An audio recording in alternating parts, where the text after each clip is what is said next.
दुर्गा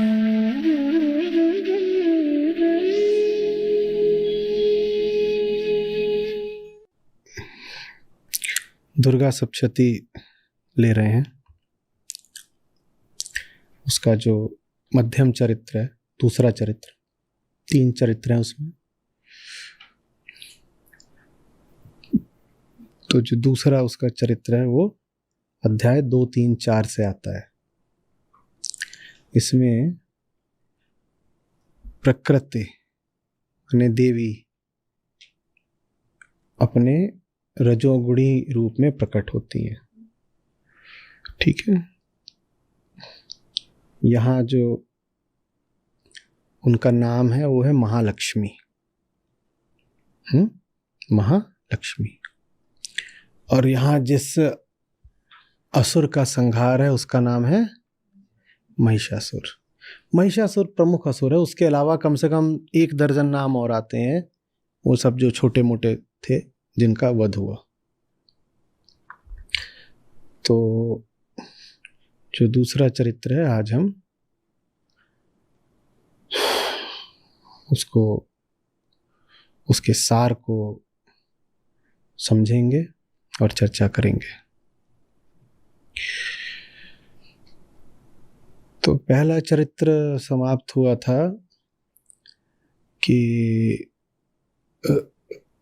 जो तमोगुणी महाकाली हैं, उन्हीं के प्रभाव से पहले तो मधुकैटभ की उत्पत्ति होती है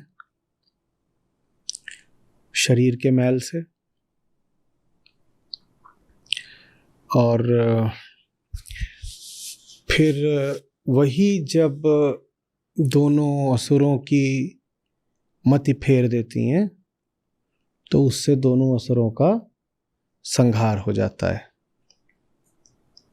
ये पहले पाठ की कथा थी, पहले चरित्र की। पहले चरित्र में बस पहला ही अध्याय आता है।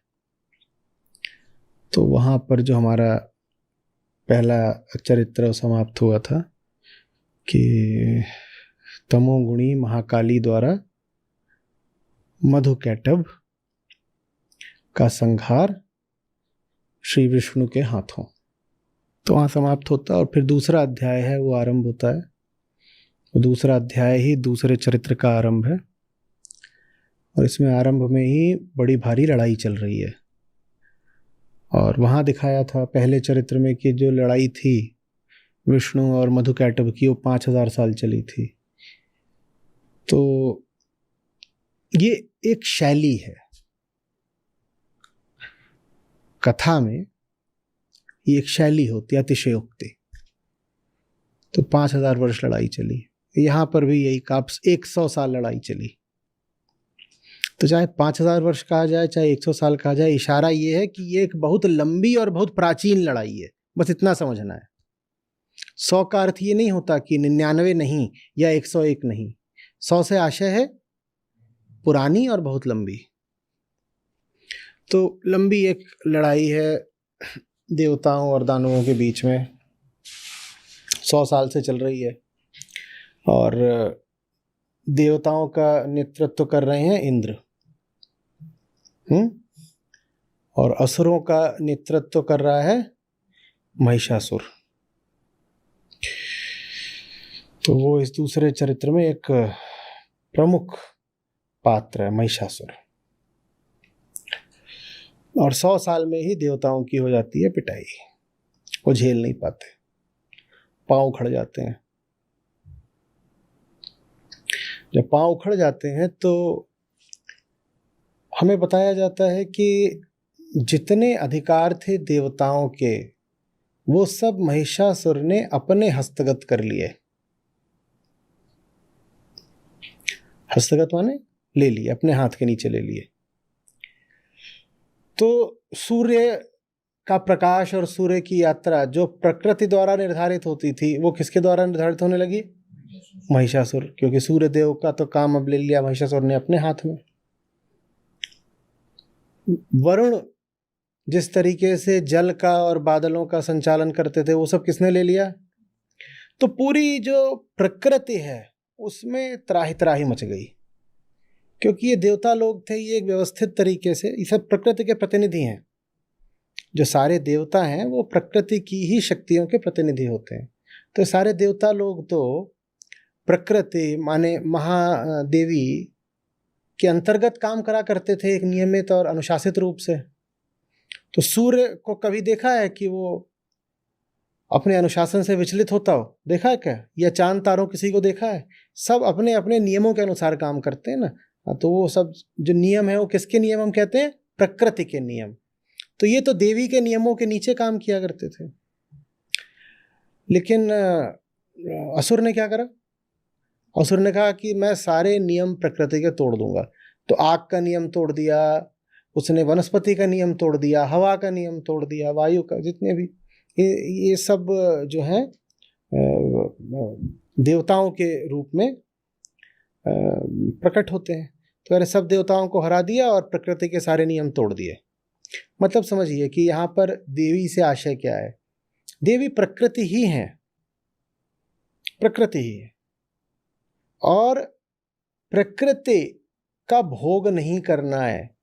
ये दुर्गा सप्तशती का मूल संदेश है।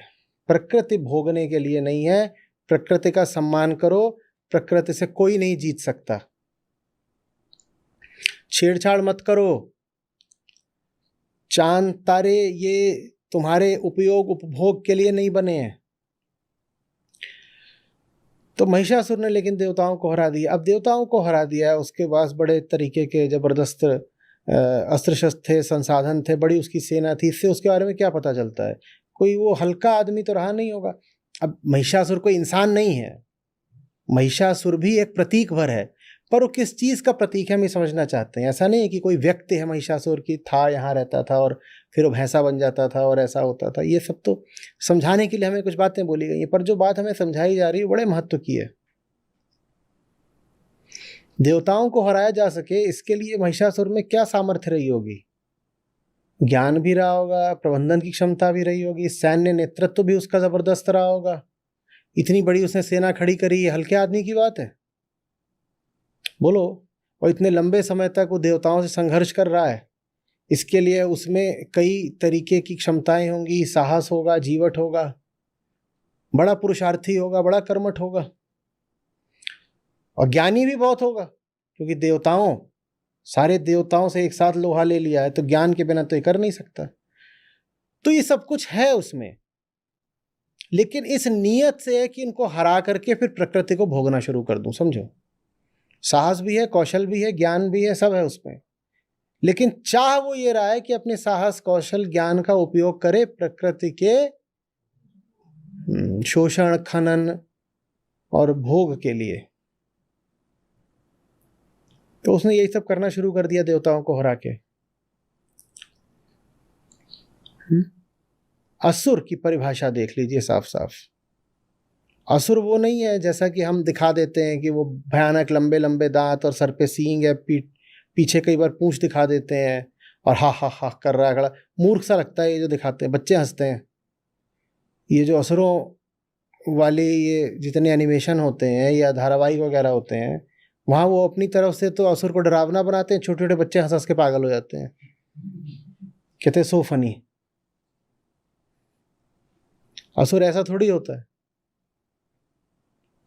इतने देवताओं, यहाँ तो देवता ही भर हैं। पहले चरित्र में तो स्वयं भगवान विष्णु थे, और मधुकैटभ से 5000 साल लगे, हार नहीं रहे मधुकैटभ। तो ये कोई विदूषक जैसा चरित्र तो नहीं हो सकता होगा।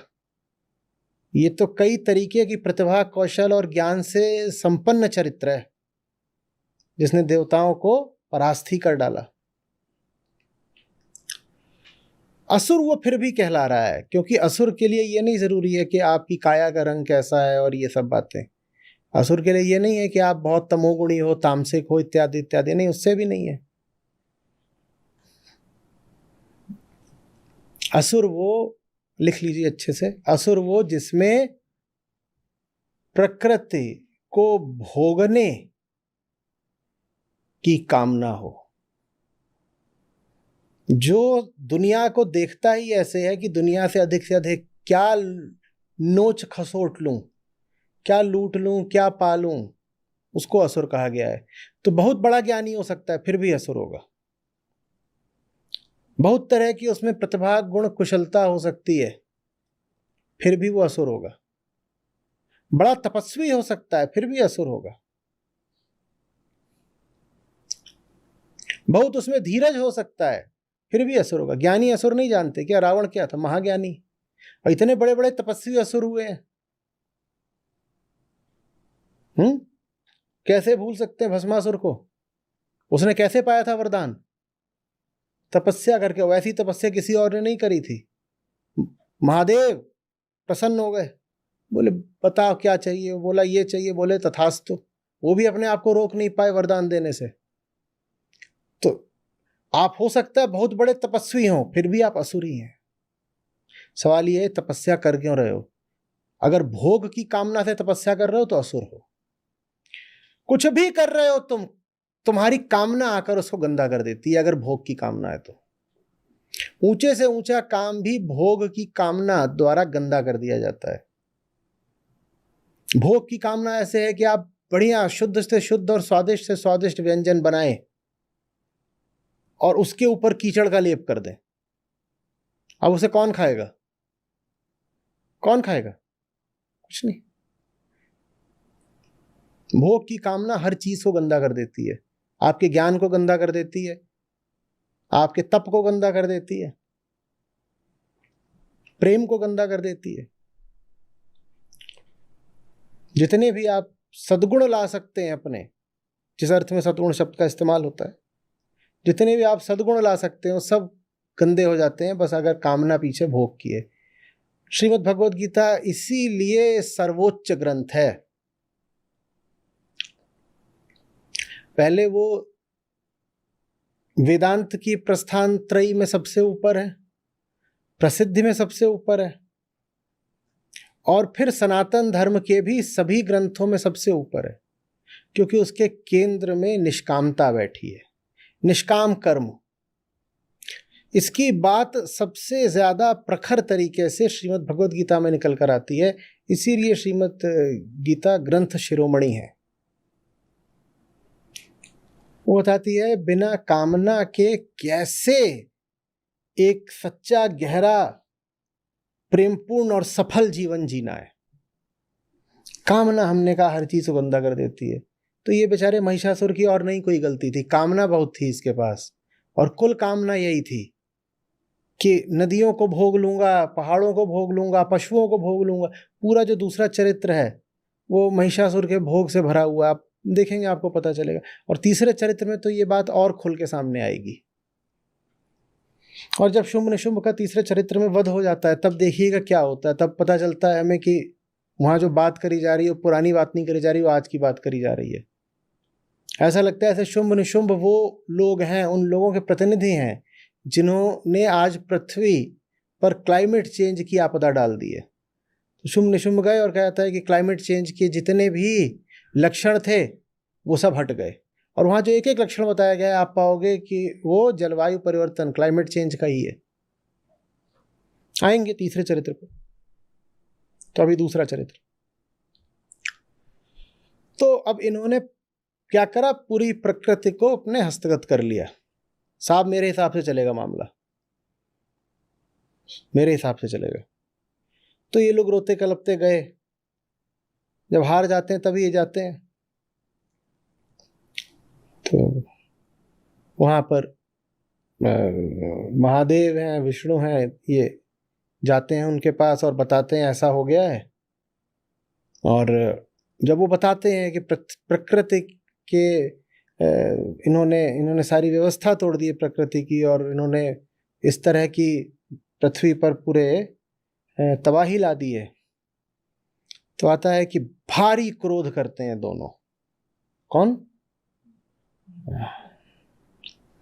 महादेव और श्री विष्णु। ये एकदम कुपित हो जाते हैं और फिर विष्णु के ही क्रोध से, विष्णु की ही कुपित काया से एक शक्ति उत्पन्न होती है। एक शक्ति उत्पन्न होती है नारी आकार में, और वो पैदा ही बड़े क्रोध के साथ होती है।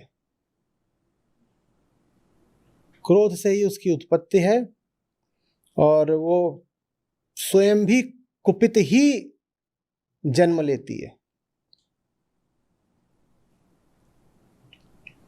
देवी शक्ति। तो जो हम असुरों वाली बात कर रहे थे उसको थोड़ा यहाँ आगे बढ़ाएं तो क्या पता चलता है। हम आमतौर पे मानते हैं तपस्या अच्छी है। आपसे कहा जाए एक तपस्वी है एक क्रोधी है, दोनों में तुरंत आप किसको बोल दोगे? अच्छा, तपस्वी को। पर आप कहोगे क्रोधी होना तो ठीक नहीं, आध्यात्मिक बात नहीं है। दुर्गा सप्तशती हमें कुछ समझा रही है, कह रही है न तपस्या अच्छी है न क्रोध बुरा है। सत्य निष्ठा अच्छी है और असत्य निष्ठा बुरी है। गलत कामना के साथ तपस्या करी तो तपस्या बुरी है। तपस्या न अच्छी है न बुरी है, निर्भर कामना पे करता है। असुर तपस्वी भी हो सकता है पर उसकी कामना खराब है, इसीलिए वो असुर कहलाएगा। और देवी महाक्रोधी हो सकती हैं पर उनका क्रोध प्रकृति की रक्षा के लिए है, तो इसलिए वो देवी कहलाएंगी। न क्रोध बुरा है न तपस्या अच्छी है। अच्छा या बुरा इसका निर्धारण होता है आपकी कामना की दिशा से। सही कामना के लिए क्रोध आ रहा है कोई बात नहीं, और गलत कामना के लिए तपस्या भी कर रहे हो तो बहुत बुरी बात है। देवी का जन्म ही है वो क्रोध से हो रहा, और वो पूरे चरित्र में कुपित ही रहती हैं। और यही नहीं कि दूसरे चरित्र में कुपित हो, तीसरे चरित्र में भी एकदम कुपित है। कुपित है, हत्या कर रही है, कुपित है, हत्या कर, मार रही है, इसको मारा, उसका मारा, इसका वध किया, उसका वध किया। बहुत लोगों ने ये प्रश्न करा है, कह रहे इतना रक्तपात, इतनी हिंसा। मैंने कहा तुम हिंसा का अर्थ ही नहीं समझे। हिंसा पर मैंने बहुत बात करी है और किताबों में अपनी बहुत बार हिंसा पर लिखा है, बोला है, वो अध्याय है पूरे पूरे हिंसा पे। आप पहले समझना कि हिंसा का अर्थ क्या होता है। कि हिंसा नहीं है, हिंसा नहीं है। वो तपस्या जो कामना के लिए करी जाए वो बड़ी भारी हिंसा है, और वो क्रोध जो सच्चाई की रक्षा के लिए किया जाए उसमें कोई हिंसा नहीं है, वही अहिंसा है। सत्य की रक्षा के लिए जो कुछ भी करो वो अहिंसा है, और अहंकार को और फैलाने के लिए जो भी कुछ करो वो हिंसा है।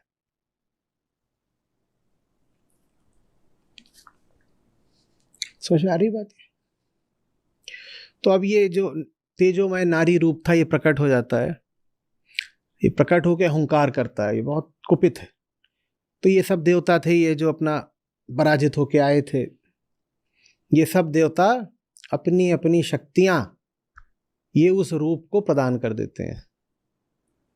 शक्तियां, शस्त्र, अलंकार, आभूषण उस रूप को ये समर्पित कर देते। कहते हैं हमारे पास जो कुछ भी ऊंचे से ऊंचा है वो आपको देते हैं, आप लीजिए, ठीक है। हमारे पास जो भी कुछ, इसमें आशय क्या है? इसमें आशय है ये जानना कि तुम्हारे पास जो है वो प्रकृति का ही दिया हुआ है, लेकिन विमूढ़ अहंकार ये मान लेता है कि मेरा है। तो सब देवता जो अपनी शक्तियां देवी को अर्पित कर रहे हैं, उससे आशय ये है कि उनको ज्ञान आ गया, थोड़ी अक्ल आ गई। शायद श्रीमद् भगवद गीता पढ़ाए।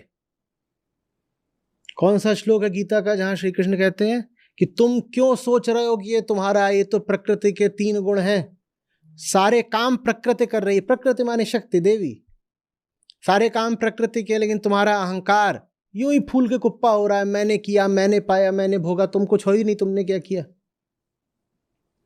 तो देवता जो अपना पूरा स्वत्व है वो किसको दे रहे हैं? भी देवी को दे रहे हैं। लो, तो उससे आशय यही है कि आप ये जान गए कि ये तो मेरा कभी था ही नहीं, और चूंकि मैंने इसको अपना मान रखा था इसीलिए महिषासुर से फिर पिटाई खाई। अहंकार ही हारता है।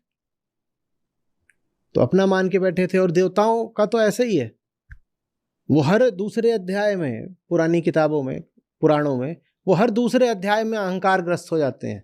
जब अहंकारग्रस्त हो जाते हैं तो उनका क्या होता है, और फिर वो भागे भागे आते हैं, तो कभी यहाँ कभी वहाँ, और फिर उनको कुछ सहायता दी जाती है तो फिर वो अपना पाते हैं वापस सब।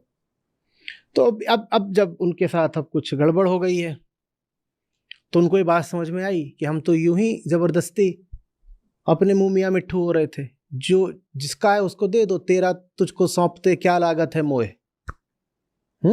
और बहुत सारी बातें हैं। सुख में सुमिरन सब करें, दुख में करें न याद, कहें कबीर तादास की कौन सुने फरियाद। तो चलो दुख में तो याद आ गया, अब दुख में याद आ गया, सत्य याद आ गया, दुख में सत्य याद आ गया कि ये सब हमारा तो था ही नहीं, हमने व्यर्थ ही इस पर अपना अहंकार चढ़ा दिया, तो देवी को अपना सब दे दिया उन्होंने। समझ में आ रही बात? नहीं तो ये चीज़ हम बहुत जगह देखते हैं, टीवी पर देखते हैं और पढ़ लेते हैं, हम सोचते हैं, हमें लगता है कि सचमुच इंद्र ने अपना ये दे दिया, फलाने ने अपना ये शस्त्र दे दिया, और सूर्य ने अपना तेज दे दिया, और इस तरह हम कहते हैं। तो दे दिया माने क्या दे दिया? दे नहीं दिया, जिसका था जान लिया कि उसका है, ऐसे दिया जाता है। देना माने ऐसे थोड़ी होता है कि अपना कुछ निकाल करके दे दिया, निकाल के नहीं दे दिया। झूठ को झूठ मूठ ग्रहण करे हुए थे, जो चीज तुम्हारी नहीं है उसको अपना माने बैठे थे। अब जान गए कि हमारी तो कभी थी ही नहीं, तो एक तरीके से जो पकड़े बैठे थे उसका त्याग कर दिया। इसी को कहते हैं दे देना। तो ऐसे ऐसे उस देवी शक्ति का निर्माण हुआ। निर्माण नहीं कहना चाहिए, निर्माण जड़ वस्तुओं का होता है, उत्पत्ति कह लीजिए, उत्पत्ति भी लेकिन पूरी तरह ठीक नहीं है, प्रादुर्भाव कहना चाहिए। प्रादुर्भाव हुआ या प्राकट्य हुआ, ठीक है। तो अब क्या होता है, अब हम यहां से जाते हैं सीधे रण क्षेत्र पर। तो रण क्षेत्र में क्या हो रहा है, महिषासुर प्रसन्न बैठा हुआ है कि मैं तो जीत गया। और वहां वो प्रसन्न होकर कर क्या रहा है, वो कर रहा है कि पूरे ब्रह्मांड के साथ तबाही।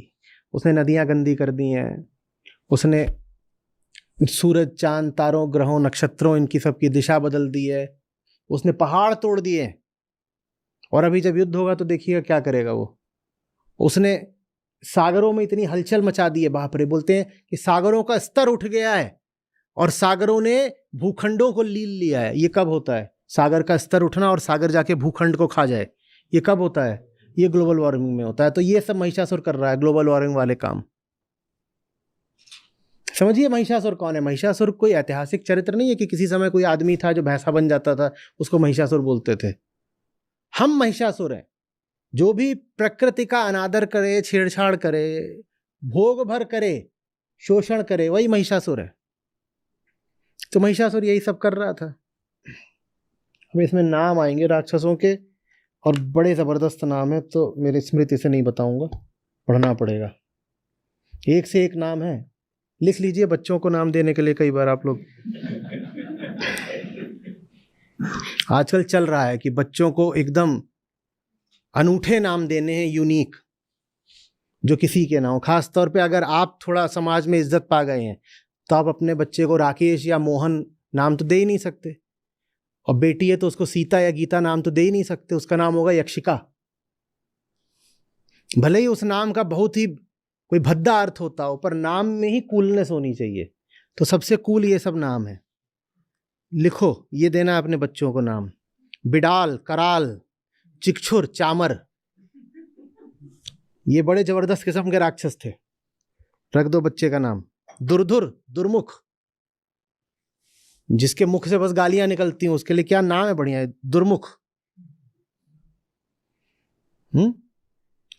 या गाली का है बोलो, जिसके मुंह से बस कामना फूटती हो, ये चाहिए वो चाहिए, ये चाहिए वो चाहिए, मम्मा आप वो दिला दो, पापा आप वो दिला दो। ऐसे बच्चे का तो नाम दुर्मुख, और कुछ नहीं। तो अब तीसरा अध्याय शुरू हो गया है दूसरे चरित्र का। तो इसमें आया सबसे पहले चिकछुर। तो चिकछुर आता है तो देवी मारती है शूल, फट से मर जाता है। अब ये सब दैत्य कौन है, ये सब दैत्य समझ लीजिए कि ये अपना अपना विभाग संभाल रहे होंगे भोग का। किसी को बोला गया होगा कि जाओ वनों को भोग डालो, तो वनों को काट रहा है। किसी को बोल दिया होगा कि जितने जानवरों की खाल उतार लो और उस खाल से हम कुछ अपना सुख और, तो वो अपना खाल उतार रहा है, उन खालों के कपड़े बन रहे होंगे, जो भी हो रहा होगा। तो ये सब इतने सारे सब अपना लगा। फिर आता है एक चामर नाम का, वो हाथी पे बैठ के आया था। तो देवी का सिंह जो है वो बहुत गुस्से में है। देवी का जो सिंह है वो एकदम गुस्से में है और उसके लिए बार बार आता है। और वही बात मुझे बड़ी रोचक लगती है कि देवी का सिंह जो है वो अपना ऐसे ऐसे ऐसे ऐसे सर हिलाता रहता है और उसके जो बाल हैं यहाँ पे, वो बाल ऐसे झूमते रहते हैं और बड़ा भारी उसका देवी के सिंह का मुंह है। और आधे दैत्य तो देवी का सिंह ही साफ कर रहा है, कह रहा है कि तुम पहले तो मुझसे निपटो। तो ये आया है चामर। अब चामर आता है तो देवी का सिंह उछल के उसके हाथी के ऊपर बैठ जाता है और फिर चामर का वध भी सिंह ही करता है। कहता है देवी को जरूरत ही नहीं, मैं ही काफी हूं।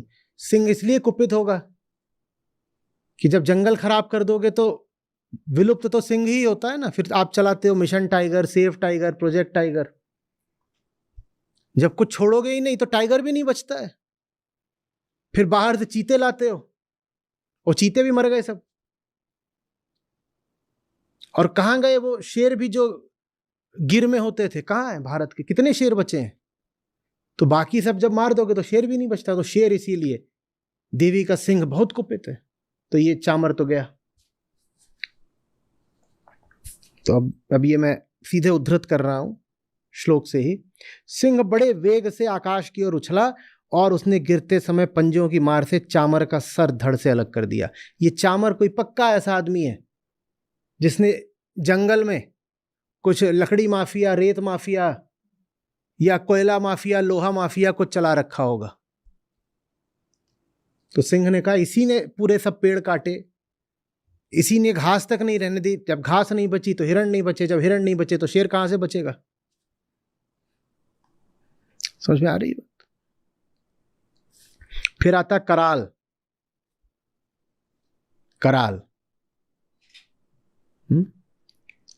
तो क्रोध में भरी हुई देवी ने गदा की चोट से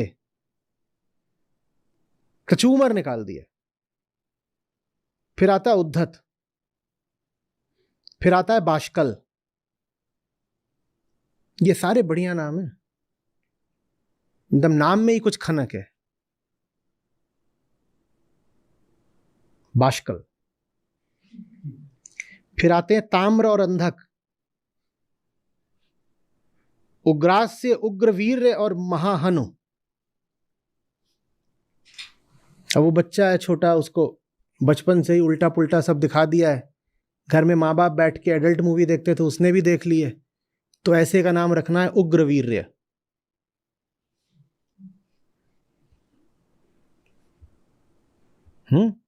बस ये रख समझ लो, लेकिन कि ऐसे नाम रखोगे तो मारा वो जाएगा देवी के ही हाथों। और जो आज उग्रवीर्य है वो कल लुप्त वीर्य बनेगा। देवी के हाथ से चढ़ेगा, बचेगा थोड़ी।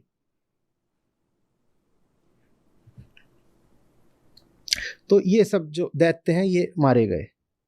तलवार की चोट से बिडाल के मस्तक को धड़ से काट गिराया और दुर्धर और दुर्मुख इन दोनों को भी अपने बाणों से यमलोक भेज दिया।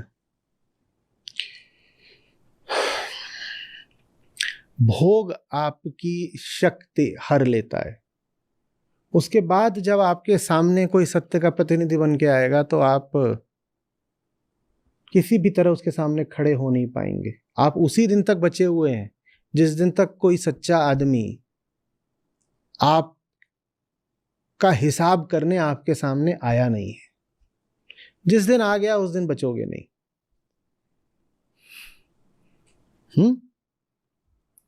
हम उस दिन बात कर रहे थे ना कि जिसको तुम भोगते हो उसको तुम नहीं भोग रहे, वो तुम्हें भोग रहा है।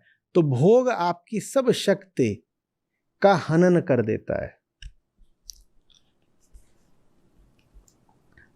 और भोग की परिभाषा क्या है? वो सब कुछ जो आप अपने अहंकार की वृद्धि के लिए करो उसको भोग बोलते हैं।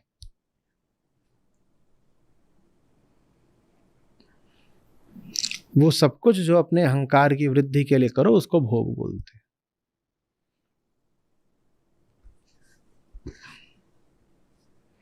ऊंचे से ऊंचा काम भी अगर इस नियत से हो रहा है कि इससे अहंकार तृप्त हो जाएगा तो उसे भोग ही मानना। बहुत बड़ा त्याग भी किया जा रहा है इस नियत से कि इससे कुछ लाभ मिल जाएगा इस त्याग से, तो वो भी भोग है। कठोपनिषद को मत भूलिएगा। नचिकेता ने यही तो पूछ लिया था पिताजी से कि ये सब जो आप दे रहे हो आपका नाम तो बहुत फैलेगा, आपका तो नाम ही पड़ा हुआ है ये कि महादानी हैं आप, नाम तो बहुत फैलेगा आपका, लेकिन ये तो बताओ ये जो ये आप दे रहे हो सब बूढ़ी गायें, इसका औचित्य क्या? तो वो जो त्याग था वो भी भोग सरीखा ही था। वहीं से फिर कठोपनिषद आगे शुरू होता है। तो महिषासुर की जो पूरी सेना है उसका संहार चल रहा है। देवी के सामने एक से बढ़कर एक दैत्य आ रहे हैं और देवी किसी को गदा से, किसी को बाण से और किसी को बस घंटे की नाद से धराशायी कर रही हैं। और कुछ तो ऐसे हैं जो देवी से बस थप्पड़ खाकर ही मर गए। इतनी ताकत बचती है कि देवी ने एक लगाया, वो बन के आया था बड़ा कराल विकराल राक्षस और थप्पड़ से ही मर गया।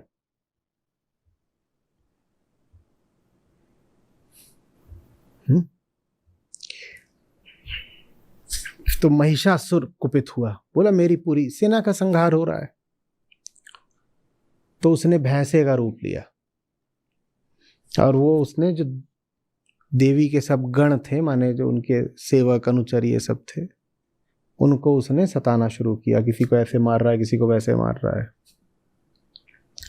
तो क्या कर रहा है, किसी को थूथुन से मार रहा है, किसी को खुरों से मार रहा है, पूंछ घुमा घुमा के मार रहा है सबको, और किसी को सींगों से क्षत विक्षत कर रहा है, किसी को जोर से जाके सर से मार दिया, किसी को आवाज से परेशान किया, किसी को सींग पे उठा के चक्कर घुमा घुमा के मारा, और कितनों को ही तो उसने इतनी जोर से सांस ली कि वो ऐसे मर गए।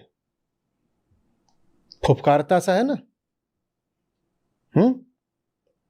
आपने भैंसे को नहीं देखा होगा, सांड को देखा होगा, फुफकारता है बहुत जोर से, ऐसा लगता है दहाड़ ही रहा हो।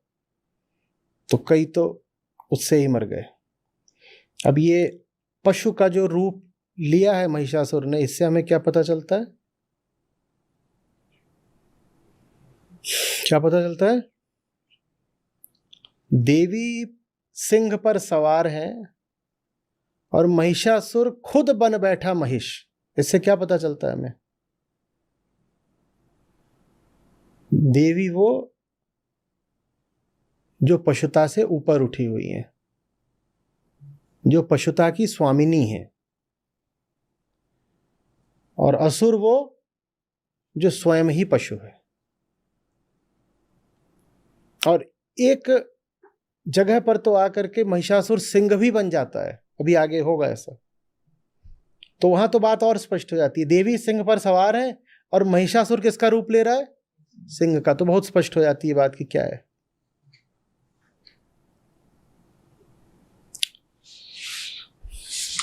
तो अब वो भैंसा बन के सिंह को मारने के लिए झपटता है। सिंह को मारने के लिए झपटता है तो क्या करता है? वो धरती को खुरों से खोदने लगा जिससे पूरी धरती क्षुब्ध हो गई। अब देखो, ये साधारण पशु अगर खुरों से धरती को खोदेगा तो नहीं क्षुब्ध हो जाएंगे। खुरों से धरती को खोदना क्या हुआ? साधारण थोड़ा बहुत खोदोगे तो पृथ्वी क्यों मना करेगी? ये किस स्तर की खुदाई है? ये माइनिंग है। उसने इतना खोदा कि पृथ्वी हाय हाय कर उठी कि क्या कर रहे हो।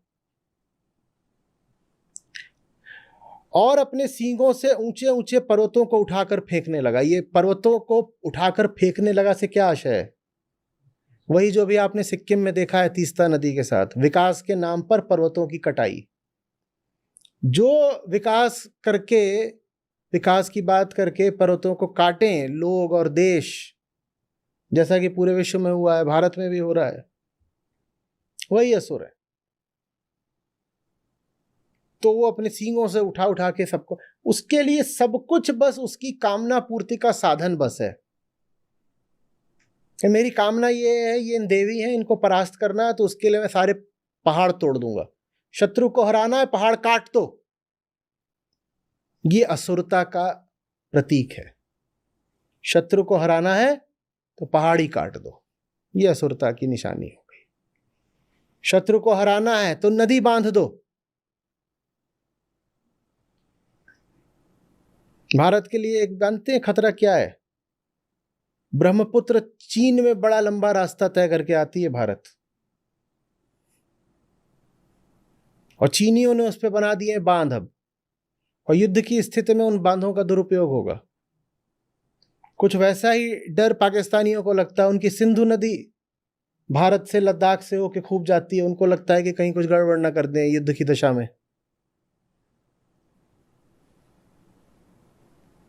और ये होता आया है। भारत का तो पता नहीं, पर चीन की ओर से पूरी आशंका है कि अगर अपनी कामना पूरी करनी है, जो अपने को दुश्मन लग रहा है उसको हराना है, तो कुछ भी कर लो। पूरी नदी ही भले क्यों ना खराब हो जाए, नदी के सारे जीव क्यों ना मर जाएं, पर कोई बात नहीं, हमें तो जीत मिलेगी ना, हमें तो जीत मिलेगी। कावेरी विवाद चल ही रहा है, वो आप जानते ही हो। बीच बीच में दिल्ली को पानी आने पर भी बहुत चर्चा और बड़ा विवाद होता है, वो भी आप जानते ही हो। मेरे स्वार्थ पूरे होते रहे, उसके लिए नदियों का, जलाशयों का मुझे भोग करना पड़े, दुरुपयोग करना पड़े, कोई बात नहीं, मैं करूंगा।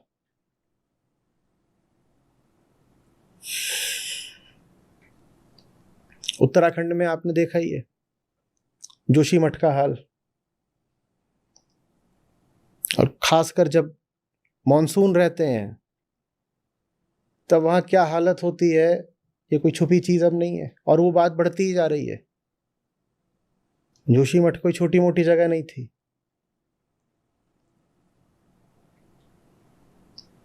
वो जगह नक्शे से ही गायब हो गई। कारण यही, पहाड़ को काटना है, सुरंग बनानी है, रेल ले जानी है, यही सब बात यहां बताई गई है। समझ रहे हो? लेकिन हम इस हर चीज का ट्रिवियलाइजेशन कर देते हैं। इस पर बहुत तरह के वृत्त चित्र, और वृत्त चित्र तो क्या बोलूंगा मैं, धारावाहिक इत्यादि बने हैं, और उनमें आप देखिएगा तो ऐसे ही दिखाते हैं जैसे सचमुच महिषासुर कोई भैंसा है और उसने अपनी सींग से पहाड़ उठा लिया है। फिर इसीलिए जो बुद्धिजीवी वर्ग है वो धर्म से दूर हो जाता है। वो कहता है हम ये गप और किस्सा कहानी नहीं मानते कि कोई भैंसा ऐसा था जिसने अपनी सींग से पहाड़ उठा लिया। और वो भी भैंसा भैंसा नहीं है असली, वो असुर है। बोले ये हम मानेंगे नहीं। जबकि बात यह है कि ये जो कथा है इसमें बहुत गहरा सार और छुपा हुआ मर्म है। उसको अगर हम समझ पाए तो हमारे आज के जीवन में बड़ी मदद मिलेगी, पर अगर हम समझ नहीं पाएंगे तो बात भक्ति के नाम पर बस मनोरंजन तक ही रह जाएगी। नवदुर्गा प्रत्येक वर्ष आएंगी, चली जाएंगी, और हम उनसे कुछ सीख नहीं पाएंगे, हम देवी को कभी जान नहीं पाएंगे। क्यों? क्योंकि हम कथा की जो प्रतीकात्मकता है उसका उद्घाटन ही नहीं कर पाते। हम प्रतीकों को ही सत्य मान लेते हैं।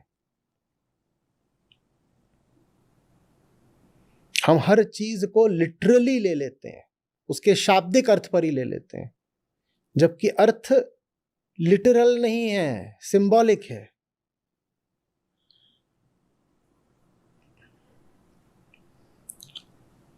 प्रतीकात्मक है, सांकेतिक है।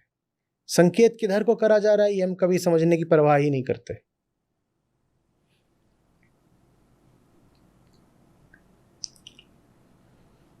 बात समझ रहे हो? फिर क्या होता है, चंडिका फिर महान क्रोध करती हैं। अब क्रोध के विषय में फिर वही बात, देखिए आप अक्सर पूछते हो कि गुण किसको बोलते, सद्गुण अवगुण किसको। क्रोध तो हमें यही बताया गया है ना कि महाअवगुण है। क्रोध निश्चित रूप से कोई अच्छी बात तो नहीं है, लेकिन हमें वो जो साधारण सामाजिक नैतिकता होती है जो कहती है क्रोध बुरी बात है, दुर्गा सप्तशती हमें उससे आगे की कोई बात समझा रही है। सप्तशती कह रही है जो कुछ भी सत्य के लिए किया जाए ठीक है। प्रकृति में ना सद्गुण होते हैं ना अवगुण होते हैं, प्रकृति में मात्र गुण होते हैं। अगर गुणों को सत्य की सेवा या सत्य की रक्षा के लिए आपने इस्तेमाल किया तो सद्गुण हो गया। कोई भी गुण जो सत्य को समर्पित है वो सद्गुण हो गया। और कोई भी गुण अच्छे से अच्छा और बढ़िया से बढ़िया, ऊंचे से ऊंचा माने जाला वाला गुण भी अगर असत्य को समर्पित है, असत्य के काम आ रहा है, तो वो अवगुण हो गया या दुर्गुण हो गया। यहां क्रोध है, उस क्रोध को सद्गुण ही मानना है। वैसे भी जो मध्यम चरित्र है जिसकी आज चर्चा हो रही है, उसमें देवी अपने रजोगुणी रूप में है और क्रोध रजोगुण में आता है।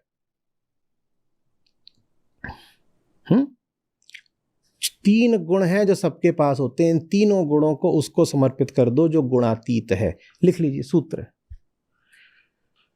सत रज तम है और वो सबके पास होंगे। यहां कोई नहीं दूध का धुला। ऐसे तो मुहावरा भी बदल देना चाहिए, दूध का धुला हो भी कोई क्यों।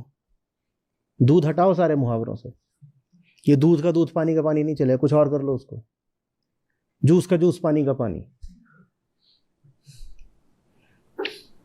और क्या, हमारे मुहावरों को भी तो शाकाहारी होना चाहिए ना।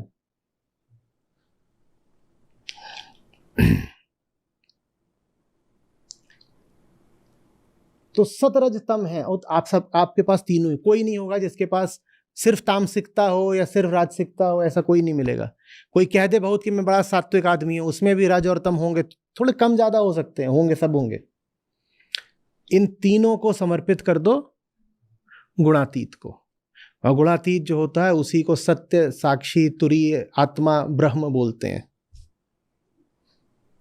और मुक्ति इसी का नाम है। मुक्ति का ये मतलब नहीं कि अब आपके पास कोई गुण नहीं बचेगा, कि मेरे पास पहले तमोगुण बहुत था लेकिन जब से मैंने फलाने गुरुजी की सेवा करी है तब से मेरा तमोगुण समाप्त हो। ऐसा कुछ नहीं होता। वो सब कुछ आपके डीएनए में बैठा है, कहां से समाप्त हो जाएगा।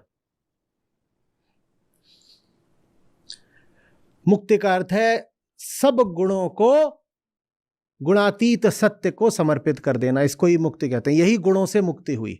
गुणों से मुक्ति ये नहीं है कि मेरे गुण समाप्त हो गए, कि मुझ में गुण को ही विकार भी बोलते हैं, कि मेरे सब गुण समाप्त हो गए, ऐसा नहीं होता। मेरे सब गुण समर्पित हो गए।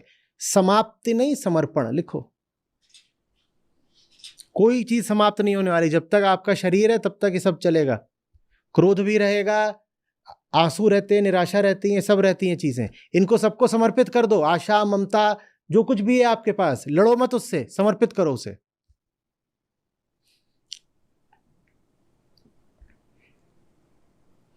आशा है, आशा किसकी है? जैसे संत बोलता है आशा एक हरि नाम की, और कोई आशा है ही नहीं हमें। अब संबंधी बनाने तो एक संबंध बना लेंगे, जाके सर मोर मुकुट मेरो पति सोई, दूसरों न कोई। समर्पित कर दो।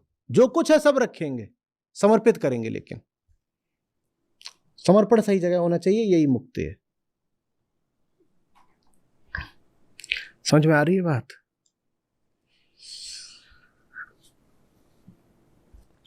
तो देवी को फिर क्रोध आ गया बहुत जोर से, क्योंकि ये जो महिषासुर है क्या कर रहा था? ये प्रकृति के साथ उत्पात कर रहा था। तो उन्होंने इस बार उसको पाश से बांध लिया। जब पाश से बांध लिया तो भैंसे से शेर बन गया। जब शेर बन गया तो बोली तेरा सर ही काटे देती हूं। तो फिर से उसने रूप बदल लिया और अब वो एक पुरुष योद्धा बन गया, जो तलवार से लड़ रहा है। ये जो वो रूप बदल रहा है अलग अलग, इससे क्या पता चलता है?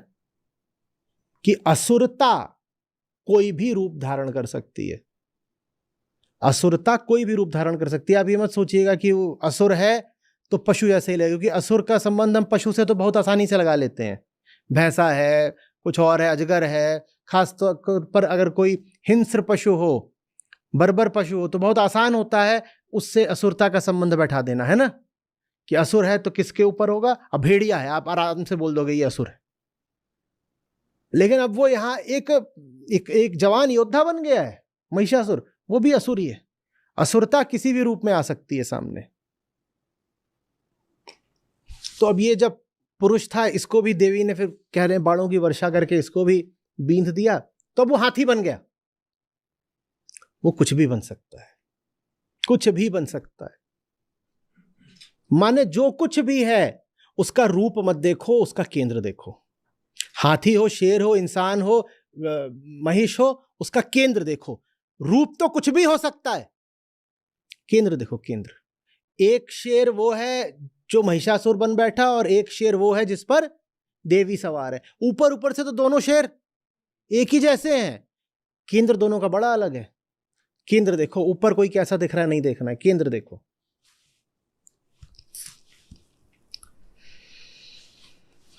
तो अब ये हाथी बन गया, और अब उसने सूंड से जो देवी का सिंह था उसको पकड़ लिया। बोला ये सिंह जो है इसको एक मैं अब छोड़ूंगा नहीं। महान गजराज बन गया था। बोला ये सिंह जो है इसकी अब पिटाई करता हूं। तो देवी का सिंह जो है वो फंस गया। तो देवी आई रक्षा को, और देवी ने तलवार से उसकी सूंड को मारा, काट दी उसकी सूंड। तो जैसे ही उसकी सूंड पे मारा तलवार से, तो फिर से भैंसा बन गया। ये सब देखो क्या हो रहा है, कोई मनोरंजक कथा भर नहीं है। ये चल क्या रहा है देखना। जैसे ही आपके एक रूप पर वार होता है, आप रूप बदलते हो, केंद्र। हमने भी बेहतरी और प्रगति और अध्यात्म के नाम पे ऊपर ऊपर से क्या बदले हैं, बस रूप बदले हैं। व्यक्ति कहता है मैं धार्मिक हो गया, कपड़े बदल देता है। ये वैसे ही है कि गजराज सिंह बन गया, कपड़े बदल दिए। काया कपड़ा ही होती है ना, काया बदल दी, केंद्र नहीं बदला। और जब सत्य सामने आता है तो झूठ खट खट खट खट खट खट काया बदलने लग जाता है। जब देवी सामने आती हैं तो असुर फटाफट काया बदलने लग जाता है। झूठ का यही काम है, सच के सामने पड़ते ही फटाफट वो अपना रंग रोगन, चेहरा कलेवर बदलना शुरू कर देता है, ताकि ऐसा लगे जैसे वो सचमुच ही बदल गया है। वो बदला नहीं है। ये बदलाव तो न बदलने के लिए है। एक बदलाव होता है कि बदल गए, और एक बदलाव इसलिए होता है ताकि बदलना न पड़े। ये वैसा बदलाव है।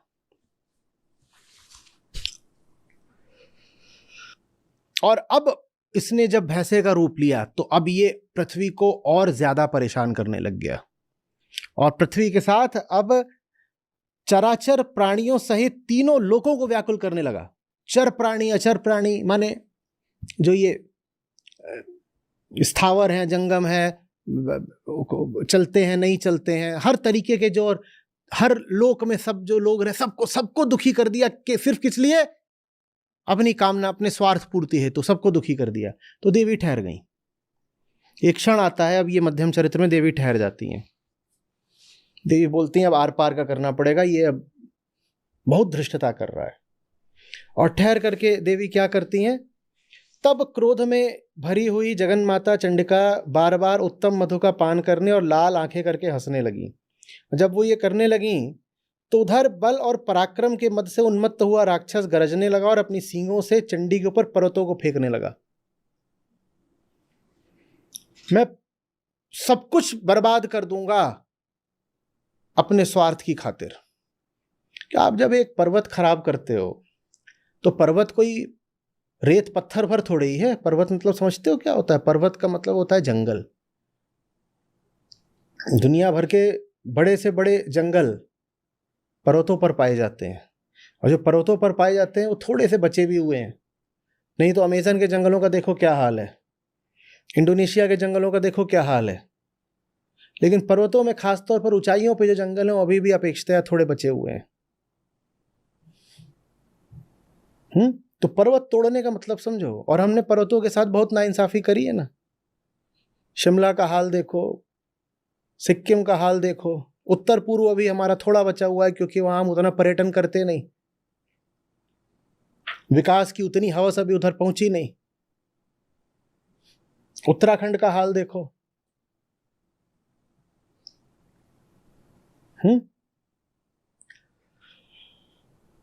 तो पर्वतों की बहुत बात होती है दुर्गा सप्तशती में, और बार बार ये आ रहा है कि देवी सबसे ज्यादा कुपित तब होती हैं जब पर्वत नष्ट किए जाते हैं। आगे और भी बात होगी, नदियों की खूब बात होगी, और पर्वत और नदियों का तो हम संबंध जानते ही हैं।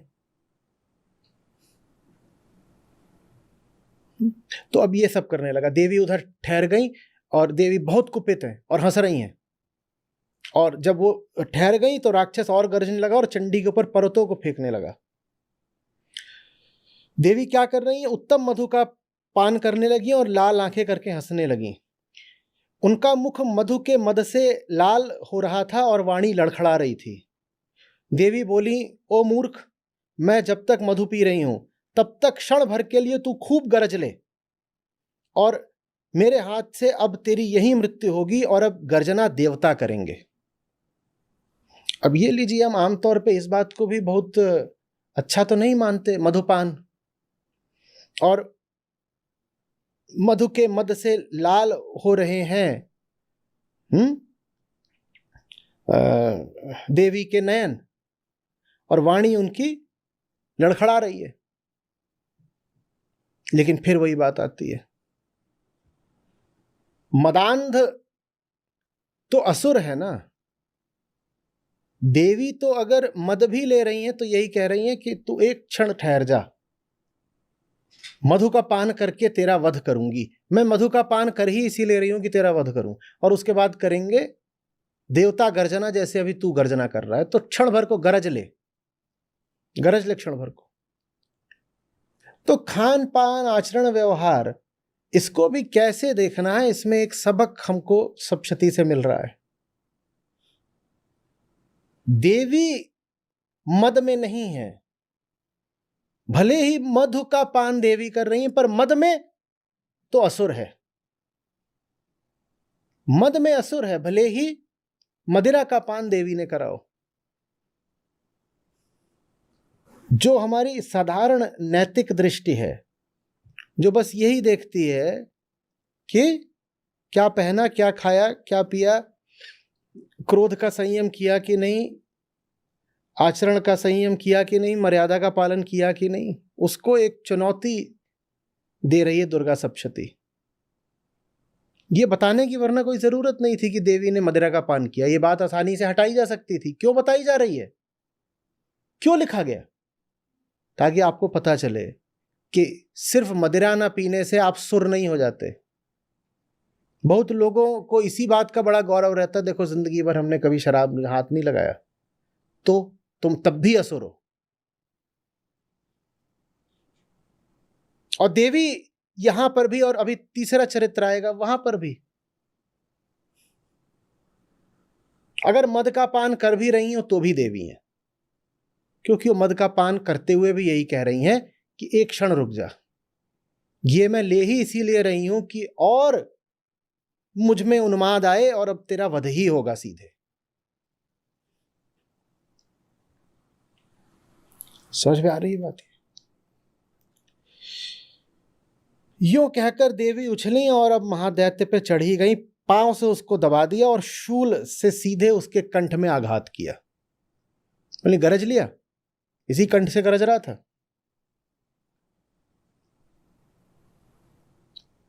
तो महिषासुर अपने मुख से किसी दूसरे रूप में बाहर आने लगा। बोला मैं रूप बदल दूंगा, इस रूप को मार दो, यही तो मेरा काम है। मैं रूपों को मरने देता हूं, स्वयं को नहीं। मुझे मारोगे तो मैं रूप की बलि दे दूंगा, मैं कोई और रूप पकड़ लूंगा। अब आधा निकल ही गया था अपने मुंह से कि कोई और रूप ले लूंगी, देवी ने उसको रोक दिया। वो आधा ही निकला युद्ध करने लगा। बोला हार कहां माननी है, अभी भी चाहता तो समर्पण कर देता, पर अहंकार की यही बात है, समर्पण नहीं कर सकता। दुख झेल लेगा, कष्ट झेल लेगा, भारी से भारी तकलीफ झेल लेगा, समर्पण नहीं करेगा। महिषासुर मर गया, समर्पण नहीं किया उसने।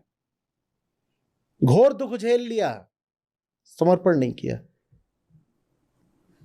नहीं समर्पण किया तो इस बार देवी ने वध ही कर दिया उसका, समाप्त। महिषासुर समाप्त। महिषासुर समाप्त तो सब देवता इधर उधर से देख रहे थे, वो तुरंत कूद के बाहर आ गए और लगे ताली बजाने कि हो गया बढ़िया हो गया, माँ ने बचा लिया। और उसके बाद बहुत लंबी चौड़ी वो देवी की स्तुति करते हैं। बाप रे,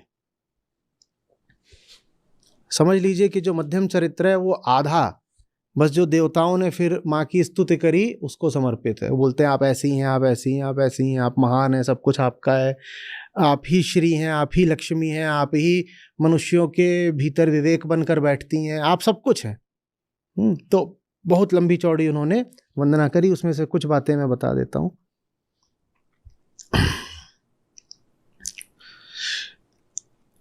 आपके अनुपम प्रभाव और बल का वर्णन करने में भगवान विष्णु, ब्रह्मा जी और महादेव भी समर्थ नहीं है। आप ही पुण्यात्माओं के घरों में लक्ष्मी रूप में, पापियों के घरों में दरिद्रता के रूप में, शुद्ध अंतःकरण वालों के घर में हृदय में बुद्धि रूप से, सत्पुरुषों में श्रद्धा रूप से और कुलीन मनुष्य में लज्जा रूप से निवास करती हैं। देवी आप ही अब संपूर्ण विश्व का पालन करिए। हाँ, ये बहुत अच्छा है। और इसका संबंध देवी के क्रोध से है, और देवी जो रक्तपात करती हैं, हिंसा करती प्रतीत होती हैं, उससे है। और फिर देवी जो मदपान करती हैं उससे है। देवी आप में सतोगुण, रजोगुण, तमोगुण ये तीनों मौजूद हैं। लेकिन विशेष बात यह है कि किन्हीं भी गुणों के साथ आपका संसर्ग नहीं है। गुण तो तीनों हैं पर कोई भी गुण आपके केंद्र पर नहीं है। आपके केंद्र पर तो मात्र सत्य है। गुण तीनों मौजूद हैं। ठीक है। भगवान विष्णु और महादेव आदि भी आपका पार नहीं पाते। आप ही सबका आश्रय हैं। यह जगत आपका अंशभूत है। आप सबकी अधिभूत अव्याकृता परा प्रकृति हैं। संपूर्ण यज्ञों में जिसके उच्चारण से सब तृप्ति लाभ करते हैं वो स्वाहा आप ही हैं। तो आप मोक्ष की प्राप्ति का साधन हैं। आप अचिंत्य महाव्रत स्वरूपा हैं। आप भगवती पराविद्या हैं। मोक्ष की अभिलाषा वाले मुनिजन जिनका अभ्यास करते हैं वो आप ही हैं। आप शब्द स्वरूपा हैं। आप अत्यंत निर्मल ऋग्वेद, यजुर्वेद तथा उद्गीत के मनोहर पदों के पाठ से युक्त सामवेद का आधार हैं। आप देवी हैं, आप त्रयी हैं, आप भगवती हैं। इस विश्व की उत्पत्ति एवं पालन के लिए आप ही वार्ता, खेती और आजीविका के रूप में प्रकट हुई हैं। आप सबकी पीड़ा का नाश करने वाली हैं। जिससे सब शास्त्रों के सार का ज्ञान होता है वह मेधा शक्ति भी आप ही हैं। ये बात तीसरे चरित्र में और आएगी, जब वो पूरा आपके सामने देवी की स्तुति आएगी ना। या देवी सर्वभूतेषु बुद्धि रूपेण संस्थिता, तो वहां पर ये बात और विस्तार में आएगी। दुर्गम भवसागर से पार उतारने वाली नौका रूप दुर्गा देवी भी आप ही हैं। फिर आगे बात जो मोक्ष है, ये सब होते हुए भी आपकी कहीं भी आसक्ति नहीं है। ये महत्वपूर्ण बात। आप इतना कुछ है फिर भी आप इन सब से बिल्कुल भी अस्पर्शित है। गुण तीनों है लेकिन तीनों गुणों से आपका कोई स्पर्श नहीं है।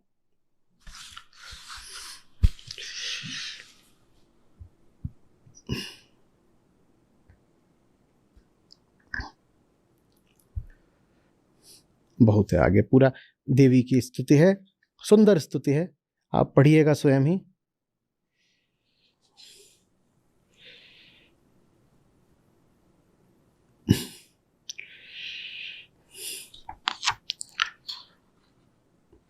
देवताओं ने इतनी स्तुति अपने सुख के काल में कर ली होती तो महिषासुर से हार होती उनकी कभी?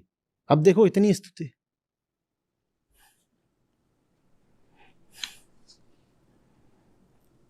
तो पूरी जब स्तुति हो गई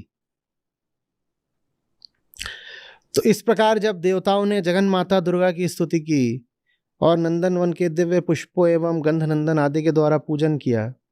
तब देवी ने प्रसन्न वदन होकर प्रणाम करते हुए सब देवताओं से कहा, देवताओं, तुम लोग सब मुझसे जिस वस्तु की अभिलाषा रखते हो वो मांग लो। देवी को ही पता है कोई निष्काम स्तुति तो कर नहीं रहे। बोली, अब इतनी तो तुमने स्तुति कर ली, जो चाहिए वो बता दो। सुनिएगा ध्यान से। देवता इतना बोल गए, देवी बस एक वाक्य बोलती हैं, देवताओं, तुम लोग सब मुझसे जिस वस्तु की कामना रखते हो वो मांग लो। देवी को पता है ये निष्काम नहीं है, ये अगर स्तुति कर रहे हैं तो इन्हें कुछ, ये हमारी आम स्तुति होती है। इसीलिए हम कभी नहीं पाते कि देवताओं को मोक्ष मिल गया। मिला? कभी पढ़ा है कि इंद्र मुक्त हो गए? वो अभी भी बंधन में, भले स्वर्गलोक में बैठे हैं, लेकिन स्वर्गलोक ही उनका बंधन है। कि सकामी जब सुमिरन करता है तो अधिक से अधिक क्या पाता है? उत्तम धाम। लेकिन जब निष्कामी सुमिरन करता है तो क्या पाता है? अविचल राम। सकामी सुमिरन करे पावे उत्तम धाम, और निष्कामी सुमिरन करे तो पावे अविचल राम। तो सकाम होकर के तुम जो उच्चतम है उसका भी सुमिरन करोगे तो अधिक से अधिक उत्तम धाम मिल जाएगा। उत्तम धाम कोई स्वर्ग कहते हैं, लेकिन मुक्ति तब भी नहीं मिलेगी। मुक्ति तो सिर्फ निष्कामता से मिलती है। और अध्यात्म को और दर्शन शास्त्र को श्री कृष्ण का यही अनूठा योगदान है, निष्काम कर्म। बोले बाकी सब बातें एक तरफ और निष्कामता एक तरफ। सारा अध्यात्म इस एक शब्द में समा जाता है, निष्कामता।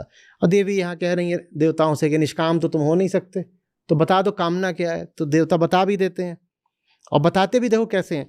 तो शुरू ऐसे करते हैं, भगवती वैसे तो आपने हमारी सब इच्छा पूर्ण कर दी, अब कुछ भी बाकी नहीं है, लेकिन फिर भी आप अगर हमें और वर देना ही चाहती हैं, ये देख रहे हो, वैसे तो कोई इच्छा नहीं, आपने पूर्ण नहीं कर दिया, इसको महिषासुर को मार दिया, लेकिन अगर आप, हम नहीं मांगना चाहते, आप अगर देना ही चाहती हैं, तो क्या कह रही हैं कि अब हम जब जब आपका स्मरण किया करें तो आप दर्शन देकर हमारे संकट दूर कर दिया करें। माने अभी से तय कर रखा है कि संकट तो बुलाएंगे ही, संकट यूं ही तो आ नहीं जाता, संकट तो जब सत्य को विस्मृत कर देते हो तभी आता है। तो देवता कह रहे हैं देखिए अब हम फिर से कुछ गड़बड़ करेंगे, फिर से कोई दूसरा दैत्य आकर के हमको मार पिटाई करेगा, तो ऐसा करिएगा अब हम जब बुलाएं तो फट से आ जाइएगा।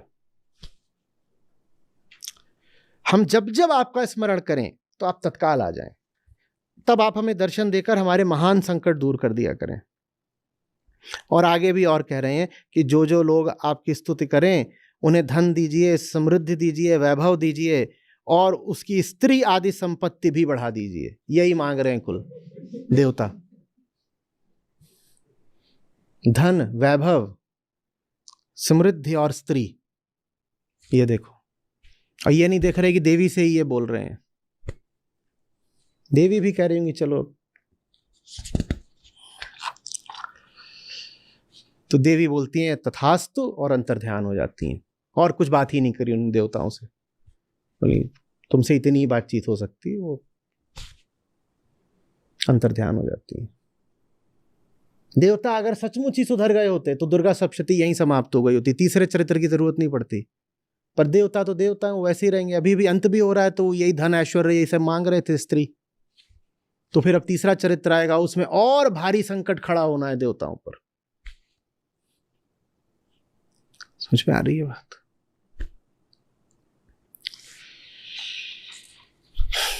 बताइए। अगर माँ को माया कहा जाता है और हम माँ से ही चाहते हैं इन दिनों में, तो हम माँ से मांगते क्या है? हम माँ से उन्हीं के द्वारा मुक्ति मांगते हैं। जब माँ शरीर को जन्म देती है तो माया मात्र है। शरीर का जन्म अगर माँ दे रही है तो वहां पर माँ अपने महामाया रूप में है, और जब माँ चेतना को मुक्ति दे रही है तब माँ महादेवी रूप में है। तो जो साधारण हमारी शारीरिक माँ होती है, जो मनुष्यों में हमारी माँ होती है, उसके भी दो काम होते हैं। शरीर से जन्म दिया तो उस वक्त वो महामाया है, और अगर चेतना को मुक्ति दी तो तब वो महादेवी है। तो इसलिए मैं बार बार सब माताओं से आग्रह किया करता हूं कि आपने उसको शरीर से जन्म दे दिया है, इतना कोई पर्याप्त थोड़ी हो गया। अभी तो आपको उसको चेतना से जन्म देना है, और चेतना से जन्म देना 9 महीने भर का काम नहीं होता, उसमें बड़ा समय और श्रम लगता है। और असली माँ आप तभी हैं जब आप उसकी चेतना को जन्म दे पाएं। नहीं तो शरीर से तो जन्म पशु भी दे देते हैं कि नहीं दे देते? सब पशु शरीर से जन्म देते रहते हैं, तो उससे माँ फिर सम्मान की अधिकारिणी नहीं हो जाती। माँ सम्मान की अधिकारिणी बस तब है जब वो महादेवी बन पाए। महादेवी बनने का क्या अर्थ हुआ? कि जिसको शरीर से जन्म दिया है उसकी चेतना को भी तो विकसित करो। ज्ञान, बुद्धि, मेधा, प्रज्ञा, ये सब जागृत करने पड़ते हैं, ये प्रकृति से नहीं आ जाते। आप जंगल में एक बच्चे को छोड़ दीजिए, कहां से उसमें कौन सा ज्ञान, कौन सा बोध आ जाना है? तो अब जब माँ ने बच्चे को जगत में ला ही दिया है, और जगत माने दुख होता है ना, तो जगत में बच्चे को लाना ही इसीलिए माँ का महामाया रूप कहा जाता है, क्योंकि आप उसको दुखालय में ले आए हो। आप एक जीव को दुख की दुनिया में ले आए, तो ये आपने मायावी काम ही तो कर दिया ना। उसको ले आए, अब वो क्या करेगा? दुख भोगेगा। तो माँ जब बच्चे को जन्म देती है तो वो माया है, और बच्चे को जन्म देना तो आराम से हो जाता है। उसके लिए तो बस काम वासना का एक पल चाहिए, बच्चा पैदा हो जाएगा। असली काम होता है बच्चे को असली जन्म देना, बच्चे को द्विज बनाना। तो इसीलिए देवी मृत्युदायिनी भी कही जाती हैं और मुक्तिदायिनी भी कही जाती हैं। जो मनुष्यों में हमारी माँ है, अगर वो बच्चे को सिर्फ शरीर से जन्म दे रही है तो उसको जन्मदायिनी भी नहीं कहना चाहिए, उसको मृत्युदायिनी कहना चाहिए। बच्चे को चाहिए कि माँ के सामने जाके कहे, हे मृत्युदायिनी। क्यों कह रहे हो जन्मदात्री है? जन्मदात्री नहीं है, वो मृत्युदात्री है। उसने तो तुम्हें अब दुख के लिए, पल पल मरने के लिए पैदा कर दिया है। असली माँ वो है जो मुक्तिदायिनी हो।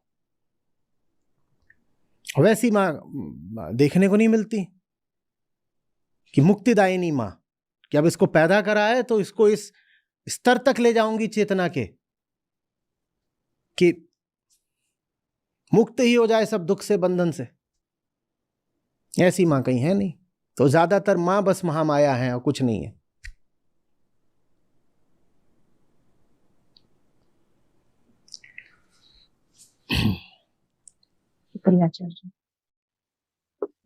प्रणाम आचार्य जी। असुर और दैत्य की परिभाषा आपने ये समझाई कि असुर माने वो जो सत्य को समर्पित है, और दानव माने जो हमेशा अपनी कामना के लिए जो भी करता है। तो इसमें जो आपने कोर्स हमारा जो लास्ट ईयर अपने दुर्गा सप्तशती पे बात करी थी, उसमें मैं सुन रहा था कि जब हम ये देखते हैं कि असुर और अपने देवता दोनों गए भगवान के पास वरदान मांगने, तो वो इस बात का प्रतीक है कि आत्मा के पास जा रहा है अगर देवता, तो माने सत्य को समर्पित है, तो मतलब वो जो भी कर रहा है, वरदान उसका ये हो गया कि वो सत्य को समर्पित होकर निष्काम कर्म कर रहा है। तो वरदान वो मांग रहा है कि मुझे जो भी बल मिले वो निष्काम कर्म को करने के लिए मिले। और दानव हो गया जो वरदान मांग रहा है सत्य को ही खत्म करने के लिए, खुद ही। बहुत अच्छे। तो आत्मा, हम भगवान कह रहे हैं, प्रतीक है आत्मा का। तो आत्मा तो माने अब वो सत्य मात्र ही है। तो सत्य के पास जब असत्य जा रहा है तो उसको वरदान मिल ही क्यों रहा है? जो चाहोगे मिलेगा, ये बहुत खुफिया सूत्र है। अभी चौथे गीता में है आप साथ में? हाँ जी। जो चाहोगे मिलेगा, चौथा अध्याय 11वां सूत्र। पकड़ के बैठिएगा जब हम वहां पहुंचे। कब पहुंचेंगे? लेकिन अगले साल के अंत तक पहुंचेंगे, जिस गति से जा रहे हैं। तो कृष्ण साफ कहते हैं, मैं किसी को मना नहीं करता, लेकिन जो तुम्हें मिलेगा उसके जिम्मेदार सिर्फ तुम हो। तो इसीलिए सोच समझ के मांगना, तुम जो चाहोगे मिल जाएगा। सत्य किसी को खाली हाथ वापस करता ही नहीं है। इसीलिए देखते नहीं है कि महादेव के साथ खास तौर पर ये बात आती है, और बार बार पुराण आपको बताते हैं कि उनसे कुछ भी मांग गया उन्होंने दे दिया। और कई बार तो ऐसा होता था कि वो असुर तपस्या कर रहा होता था, तो नारद और बाकी देवता लोग हैं वो परेशान हो जाते थे, कहते थे ये कुछ गड़बड़ चीज़ मांगने वाला है और ये मांगेगा वो दे भी देंगे। तो बीच में आके कुछ विघ्न डालते थे कि इसको मिल ना जाए जो ये मांगना चाहता है। कृष्ण वही बात भगवत गीता में कहते हैं, कहते मैं तो कभी कहूंगा ही नहीं कि तुम सिर्फ मेरी उपासना करो, तुम जिसकी चाहे उसकी कामना कर सकते हो, तुम्हें मिल भी जाएगा। लेकिन जो तुम्हें मिलेगा वो तुम भुगतना फिर, और भुगतना क्योंकि भोगने के लिए ही तो मांग रहे हो। मेरे पास आते तो निष्कामता मांगते, मेरे पास आओ तो मेरे पास तुम्हें देने के लिए कुछ भी नहीं है, बल्कि मैं तो तुम्हें तुम्हारी मांगों से ही खाली कर दूंगा। लेकिन कुछ और मांगोगे तो वहां तुम्हें मिल भी जाएगा, तुम्हें भोगना पड़ेगा, और यही तुम्हारा दंड होगा कि जो तुमने मांगा है वो तुम्हें मिल जाएगा, अब भुगतो। अगर ऐसा होता जो आप कह रहे हो तब तो मजा ही आ जाता ना, कि अगर सही चीज मांगोगे तो मिलेगी, गलत चीज ठुकरा दी जाएगी। ऐसा आप होते देखते हो क्या जगत में? आप बहुत मोटे आदमी हो और आप अपने लिए बिल्कुल कोई तली भुनी कोई कुछ मंगवा रहे हो, मटन का शोरबा, तो उधर से मना कर दिया जाता है, नहीं देंगे। जगत तो आपको दे देता है। अब रात में हार्ट अटैक आएगा, आप जानो, जो चाहोगे मिल जाएगा, लेकिन फिर क्या होगा वो तुम जानो। और आमतौर पे घटिया चीज पानी ज्यादा आसान रहती है, क्षुद्र कामनाएं ज्यादा आसानी से पूरी हो जाती हैं जगत में। कितनी अजीब बात है। निष्कामता जिसमें आप कुछ नहीं मांग रहे वो बड़ी मुश्किल से मिलती है, और जहां आप ये सब मांग रहे हो, मटन बिरयानी दे दो, ये दे दो, कपड़ा दे दो, घर दे दो, वो सब आसानी से मिल जाता है। जो कुछ नहीं मांगता उसको कितनी मेहनत करनी पड़ती है कुछ नहीं मांगने के लिए। और जो ये सब टुच्चे ही मांग रहे हैं उनको हर दिन, हर हफ्ते, हर महीने जो वो चाहते हैं मिलता ही रहता है। लेकिन जो मिलता रहता है उसकी उनको सजा ये मिलती है कि कितना भी मिल जाए पूरा नहीं पड़ता है।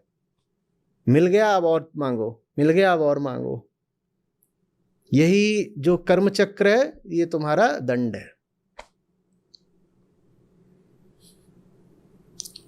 बोध कथा है पुरानी, फिर याद नहीं ज़ेन दिशा से है, सूफियों की है, वहां पे यही है कि दुनिया में सबसे खतरनाक चीज है मांगना। मांगना माने कामना।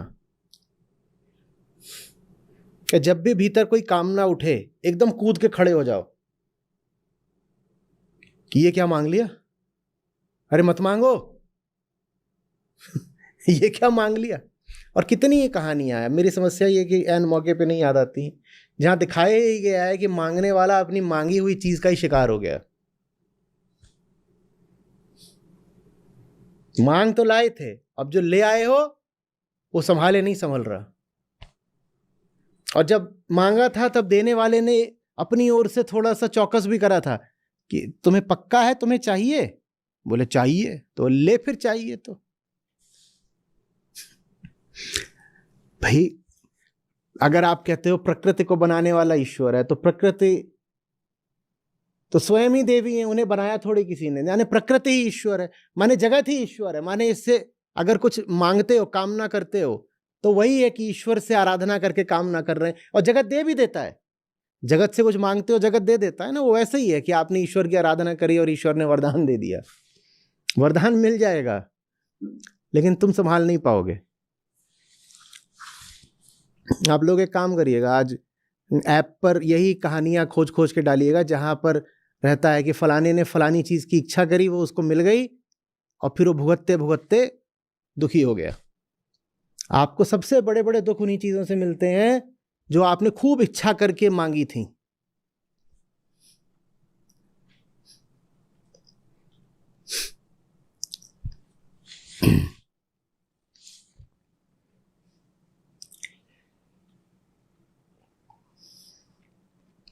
एक तो वही है शेर की सवारी, कि एक था उसको सब बोलते थे झुन्नू लाल। अब कहानी नहीं मिलेगी, गूगल पे झुन्नू लाल डालोगे तो कुछ आएगा नहीं, फिर कहोगे ये आचार्य जी बेवकूफ़ बनाते हैं। ये मैं अपनी ओर से उसमें थोड़ा सा अपनी पाक कला दिखाता हूँ। तो झुन्नू लाल को कोई भाव न दे, कहीं इधर धकी आए जाए उधर लती आए जाए। तो झुन्नू लाल को एक ऋषि मिल गए, वो झुन्नू लाल बड़े उदास, बोले क्या है? बोले कोई इज्जत नहीं करता। तो ऋषि बोले अच्छा चलो। ऋषि ने उनको एक शेर दे दिया। झुन्नू लाल से बोले शेर पे बैठ जाओ, बहुत इज्जत मिलेगी। तो झुन्नू लाल शेर पे बैठ गए और जहाँ निकले वही इज्जत मिले, और लोगों को दौड़ा लें। शेर पीछे जा रहा है, अपनी बहुत गति से दौड़ रहा है, लोगों को पकड़ रहा है। ऐसे कर लिया शुरू में 5-6 घंटे, तो बड़ा मजा आया। फिर शेर बोला कि खाने को चाहिए। तो झुन्नू लाल बोले वो तो मेरे पास कुछ है ही नहीं, मेरे तो अपने खाने का नहीं हिसाब। तो शेर बोला थोड़ा नीचे उतरना। तो झुन्नू लाल बोले नीचे मुझे उतरना ही नहीं, समझ गए। तो अब क्या करें? शेर को अगर खाने से रोकें तो अब झुन्नू लाल खुद क्या खाएं? झुन्नू लाल को भी तो भूख लगी है, अब खाना है तो नीचे उतरना पड़ेगा, और नीचे उतरोगे तो शेर खा जाएगा। तो या तो भूख से मरो या शेर का भोजन बनो। सोच समझ के मांगना चाहिए क्या मांग रहे हो। ऐसी और भी बहुत कहानियां हैं।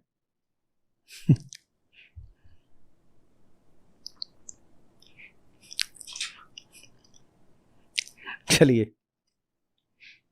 धन्यवाद।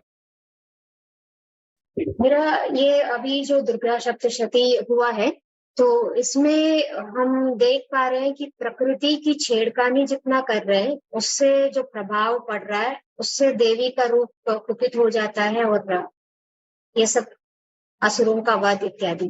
तो मैं ये अभी ग्लोबल वार्मिंग जब आपने कहा तो जुड़कर देखने की प्रयास कर रही थी।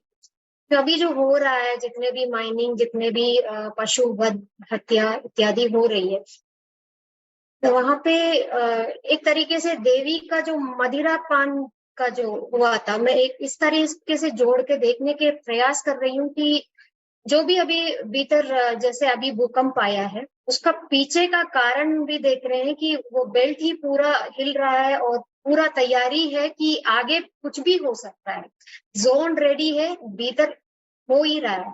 तो मैं इससे जोड़कर देखने की प्रयास कर रही हूँ।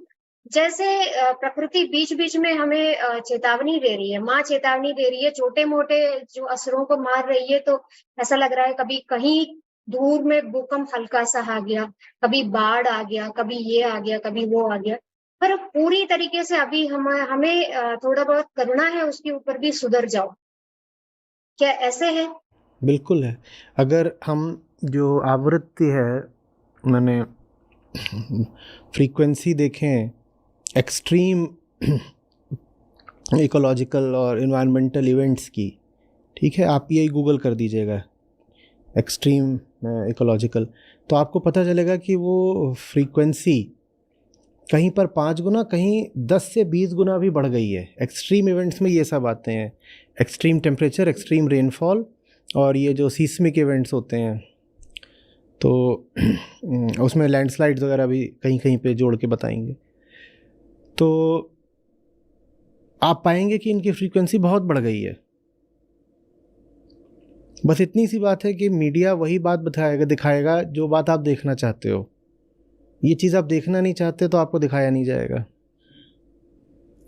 तो चेतावनियाँ तो आ ही रही हैं, हर तरह से आ रही हैं, लेकिन उसके बाद भी असुर की तरह हम बस अपने काम माने डिज़ायर में ही अगर हम मगन हैं, तो कोई इसका क्या कर सकता है। जितना आप उपेक्षा करोगे चेतावनियों की, जो अगला झटका आएगा वो और बड़ा आएगा, फिर और बड़ा आएगा। अच्छा, झटका बस इसी रूप में आए कि बाढ़ हो गई या अतिवृष्टि हो गई या भूकंप आ गया, ज़रूरी नहीं है। हम भी तो प्रकृति ही है ना। ये जो हमारा खोपड़ा ख़राब हो रहा है, हम इसी से लड़ मरेंगे। अब जो पूरा ये हमारा क्षेत्र है मध्य पूर्व का, वहाँ जो होता है वो किसके लिए हो रहा है? आज जब वो महिषासुर ऐसे ऐसे कर रहा था तो हमने कहा माइनिंग, ठीक है माइनिंग। न होता तेल मिडिल ईस्ट के पास तो वहाँ इतना बवाल मचता क्या? वहाँ तो सारा कुछ है ही खेल, इसलिए कि वहाँ तेल है, नहीं तो वहाँ जो आबादियाँ हैं देशों की वो बहुत कम कम आबादियाँ हैं, वो ना वहाँ कुछ पैदा होता ना पानी है, थोड़ा बहुत होता है, मतलब मोटा मोटा समझिए। और अर्थव्यवस्था में वहाँ और कोई चीज़ नहीं है कि आप कर पाओगे, तेल है। तो उस तेल की खातिर, उसके खनन की खातिर कितना दिमाग खराब हुआ। अब लोग कह रहे हैं कि इजराइल हमास का जो ये युद्ध है ये तीसरा विश्व युद्ध बन सकता है। हमास तैयारी था, हिजबुल्लाह तैयार हो गया है पीछे से, और हमास हिजबुल्लाह इनके बाद ईरान का नंबर है। तो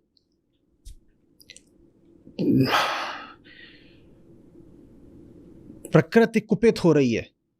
ये तभी मत माना करिए जब आप पाइए कि तापमान 40 रहता था 45 हो गया है। प्रकृति कुपित हो रही है, ये इससे भी जानिए कि आदमी का दिमाग बिल्कुल खराब हो गया है। ये भी प्रकृति का ही कोप है। अच्छा एक बात बताइए, आप एकदम एक कहीं सड़ी हुई जगह पे रहती हैं जहाँ एक पेड़ देखने को नहीं मिलता, घनी आबादी है, खूब प्रदूषण है, वहाँ आपका दिमाग कैसा रहेगा? और आप एक ऐसी जगह पे रहती हैं जहाँ पर मौसम भी अच्छा रहता है, खूब हरियाली है, घने पेड़ हैं, अच्छा पानी है, वहाँ आपका मन कैसा रहेगा? तो जब आप प्रकृति का इतना नाश करोगे तो उससे आपका दिमाग भी तो नष्ट हो जाता है ना। होगा कि नहीं होगा? जी। सुंदर शांत जगह हो, निर्मल बिल्कुल, तो वहाँ आपका मन भी कहाँ करेगा कि मैं अपराध करूं और हिंसा करूं और विनाश करूं? नहीं करेगा। और आप कहीं कंक्रीट के जंगल में रह रहे हो, गंदा खाना, गंदा पानी, भारी आबादी, ये वो चिल पौ पसीना, तो वहाँ पे तो सब फिर हो ही जाते हैं झगड़ालू, हिंसक, और आपके भीतर जो पाशविक वृत्तियाँ होती हैं और उभर के सामने आती हैं। तो बहुत सारी बातें हम कर रहे हैं, मीडिया में रहती हैं, बहुत बहुत कम बातें हो रही हैं जो हम प्रकृति और इकोलॉजी के साथ कर रहे हैं उसको लेकर के। दुर्गा सप्तशती जो मुझे प्रिय है उसका एक कारण ये भी है, बड़ा कारण,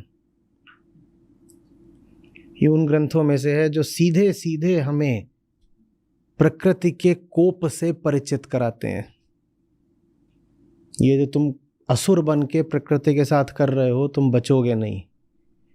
और ये जो तुम खुश हो जाते हो नौ दुर्गा के पंडालों में राक्षसों को, महिषासुर इत्यादि को देख के, वो महिषासुर तुम खुद हो। ये जो तुमने सब अभी बकरा मुर्गा काटा है ना, उनकी माँ यही है, उस माँ के तुमने बच्चे मार दिए। और बड़ी से बड़ी धूर्तता ये कि वो बच्चे माँ के नाम पे ही मार दिए। वो माँ नहीं तुम्हें छोड़ने वाली। जिस माँ का तुम बच्चा काट रहे हो मटन बिरयानी बोल करके, वो माँ तुम्हें छोड़ देगी क्या? गाय जैसा सीधा जीव भी कितना उग्र हो जाता है, तुम उसके बछड़े को छेड़ दो, वो गाय जो है आपको सींगों से उठा के दूर फेंक देगी। गाय शेरनी बन जाती है, बछड़े को छेड़ दो बस, छोटा हो बछड़ा, छेड़ के देखो। तो प्रकृति छोड़ देगी क्या आप उसके सब जीवों के साथ जो कर रहे हो?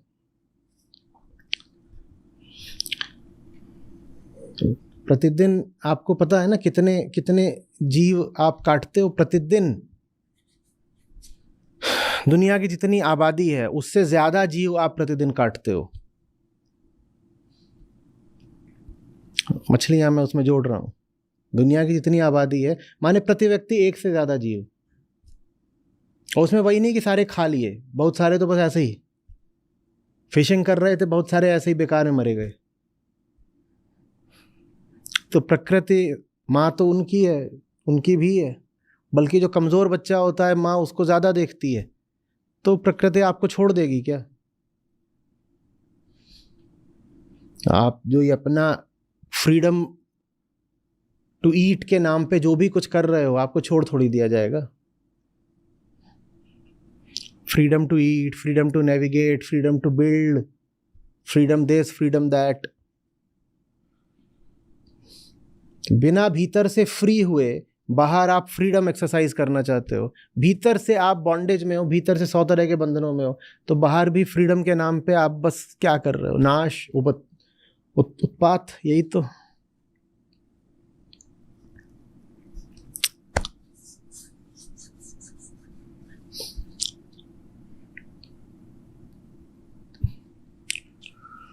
दूसरा इसी से जुड़ा था, जैसे असुर और देवता के बारे में हम चर्चा ही कर रहे थे। और अंत में जो देवता है वो सारे देने, पहले तो दे देते हैं सारे शक्तियां कि माँ तुम ही बचाओ। जब भी होता है तो ऐसा लग रहा है कि हम ही खुद देवता हैं, हम ही खुद असुर हैं। तो इसमें कभी आपत्ति में देख लेते हैं, जो सुख में सुमिरन ना करे, वो वाली दोहा यहाँ पे बैठ जाती है। फिर देवता अंत में जो स्तुति करने के बाद ऐसा लगता है कि मैं ही हूँ जो मन बदल के बोल देती हूँ कि नहीं नहीं, आप जो कहोगे वो ही सही है, मैं मानूंगा इत्यादि। मतलब मेरे ऊपर ही मुझे लग रहा है कि मैं कहीं ना कहीं ऐसी ही हूँ। तो क्या होता है अंत में? माँ तो अंतर्ध्यान हो जाती हैं और देवताओं को उनका राजपाट वापस मिल जाता है। माने देवताओं ने जो अपने स्वत्व का त्याग किया था, माँ को अर्पित किया था, माँ तो अब अंतर्ध्यान हो गई, तो वो जो सब चीज थी वो वापस किसके पास चली गई?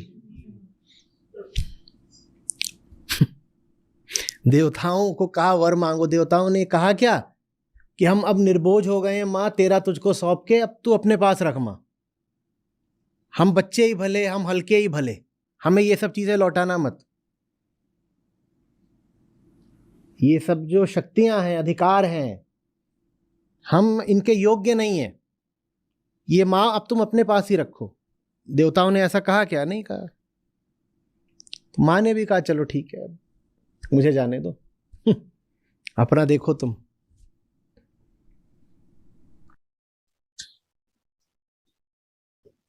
बचपन में तो माँ की या मंदिर या ऐसे चीजें मना ही किया गया था, तो पढ़ने का अवसर नहीं मिला। जब से पिछले जो सत्र हुई थी दुर्गा सप्तशती में, तब से पढ़ना प्रारंभ किया था। संस्कृत में भी लेके पढ़ा था, तो उसमें बहुत ही अच्छा लगा। मतलब कुछ चीजें निकल के आई थी जो पहले पता ही नहीं था। ऐसे जोड़ के भी देखा जाए, ये पता ही नहीं था।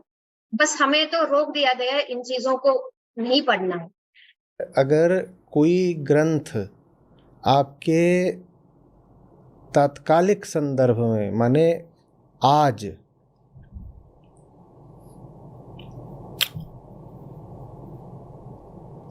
एक समकालीन अर्थ नहीं रख रहा है, तो वो ग्रंथ आपके लिए बेकार चला गया। क्या करोगे जान के किसी और के साथ कभी और क्या हुआ था? क्या मतलब है?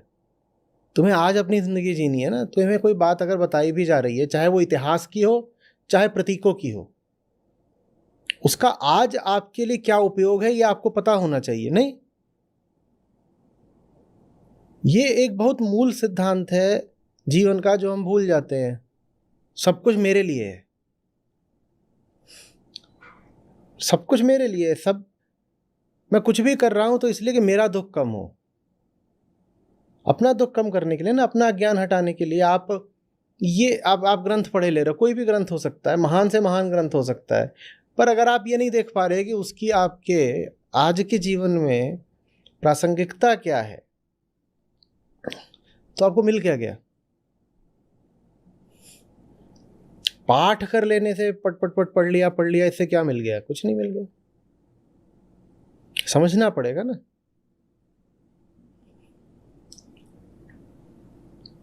बार बार पूछना होगा, इससे मेरी आज की कौन सी समस्या संबोधित हो रही है, और मेरी जो भी समस्या है क्या वो इससे संबोधित हो रही है?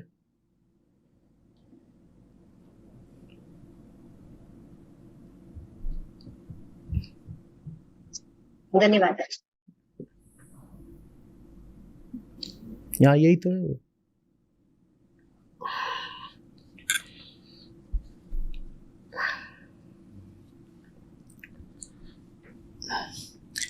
हर दिन लगभग 1 मिलियन, माने ये 10 लाख 9 लाख इसमें दे रखा है, तो ये जब का भी होगा तो बढ़ ही रहा है, तो लगभग 1 मिलियन गाय, लाख में ही बोल देता हूँ, 9 लाख गाय, 14 लाख बकरी, 17 लाख भेड़, 38 लाख सुअर, अरे बाप रे, और लगभग 118 लाख माने 1,18,00,000 बत्तख, 202 मिलियन चिकन माने 20 करोड़ मुर्गे। और फिश के लिए कोई आंकड़ा नहीं दे रखा, लिखा hundreds of millions of fish, hundreds of millions of fish, कोई आंकड़ा ही नहीं पता कितना होगा। ये प्रतिदिन का है। फिश को मालूम है ऐसे नहीं नापते हैं कितनी मछलियां, वहां नापते हैं कितने किलो। उनको तो जैसे जीव भी नहीं माना जाता, कितने जीव माने, वहां बस ये पूछते हैं कितने किलो कैच है।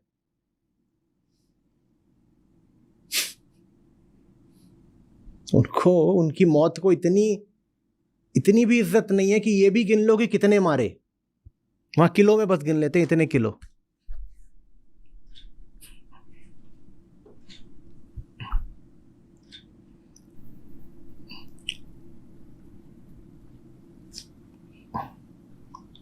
किलो नहीं होता,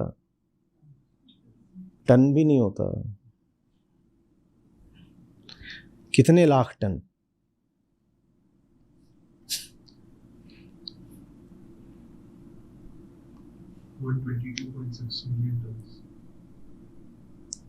लाख, मिलियन वो भी गलत है, करोड़, 12 करोड़ टन प्रतिदिन मछली।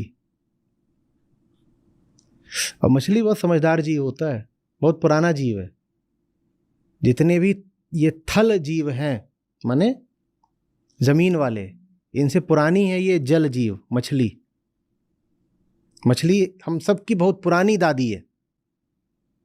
मछली पहले आई, डायनासोर उसके भी बाद आए। तो मछली की जो बुद्धिमत्ता होती है वो अच्छी वाली होती है, हल्की फुल्की नहीं होती बहुत।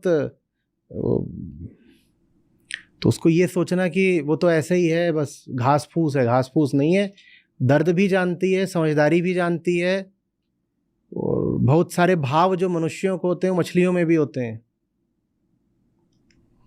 उसका बहुत इवोल्यूशन हुआ है, बहुत पुरानी है।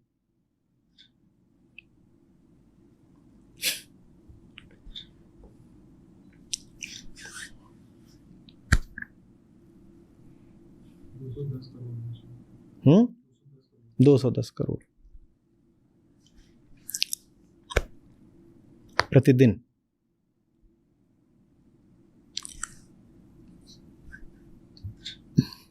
और 800 करोड़ तो आबादी है हमारी मनुष्यों की।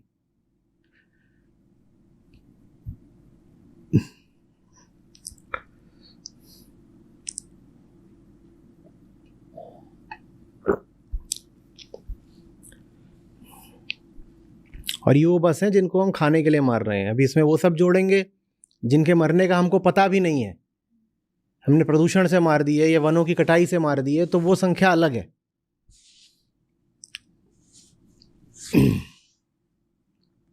या खेती के लिए मार दिए, इसमें खेती वाले जीव थोड़ी गिने हैं। अभी खेती में भी भारी हिंसा होती है, वो जीव इसमें अभी थोड़ी गिने। जो मिट्टी होती है, जैसे जंगल प्राणियों का घर होता है, वैसे मिट्टी भी प्राणियों का घर होती है। मिट्टी किसी का घर ऐसे ही नहीं है। मिट्टी एक जिंदा चीज होती है। मिट्टी में हर इंच पर प्राणियों की बस्ती होती है। और आप जब खेती करते हो तो क्या करते हो? आपको सबको मारते हो, सबको, एकदम नन्हे प्राणी से लेके थोड़े बड़े प्राणी तक। बड़ा प्राणी हो गया जैसे चूहा, फिर उससे नीचे हो गया केचुआ, उससे नीचे हो गए और छोटे छोटे प्राणी, उन सबको मार देते हो आप खेती में। आप कहते हो मैं तो शाकाहारी हूं, मैं थोड़ी हिंसा करता हूं। हिंसा तुम्हारे शाकाहारी होने से थोड़ी कम हो जाती है, पर होती तो तब भी है और खूब होती है। हिंसा नहीं हटेगी तुम्हारे शाकाहारी होने से, हिंसा हटती है तुम्हारे न होने से। पैदा होने का मतलब ही है कि अब तुम न जाने कितने लाख जीवों की हत्या का कारण बनोगे। सबसे बड़ा पाप तो ये आबादी है, भले ये शाकाहारी आबादी हो, शाकाहार में भी बड़ी हिंसा रहती है। आप जो रोटी भी खा रहे हो, आप अपने आप को बोलते हो इसमें जीव हत्या नहीं, जीव हत्या कैसे नहीं है, रोटी लाल है, रोटी भी लाल है। जैसे वो पुरानी कहानी है ना नानक साहब के जीवन से कि उनको किसी सेठ ने बुलाया था, तो रोटी उसकी ऐसे निचोड़ी, उसमें से कहते खून निकला। तो वो तो कहानी प्रतीक में होगी, आज सचमुच रोटी में खून है। ये जो आप फसल उगाते हो ये बहुत हत्या से उगती है।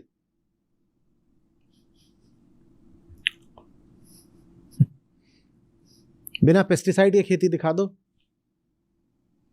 कोई फर्टिलाइजर क्या मारता नहीं है वहां अंदर? पोटाश डालो अपने ऊपर, फिर देखो क्या होगा।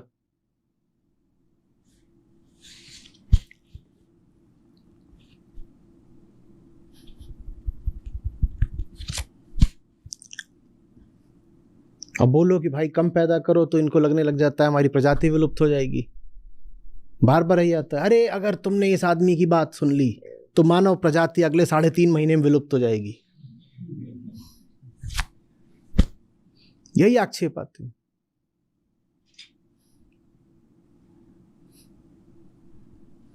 अरे तुम्हारी प्रजाति विलुप्त होगी, तुमने सारी प्रजातियां तो विलुप्त कर दी, और डर तुम्हें यही लग रहा है कि तुम्हारी प्रजाति नहीं बचेगी। तुम्हारे होने से करोड़ों प्रजातियां साफ हो गई सदा के लिए, और डर तुम्हें लग रहा है तुम नहीं बचोगे। पागल।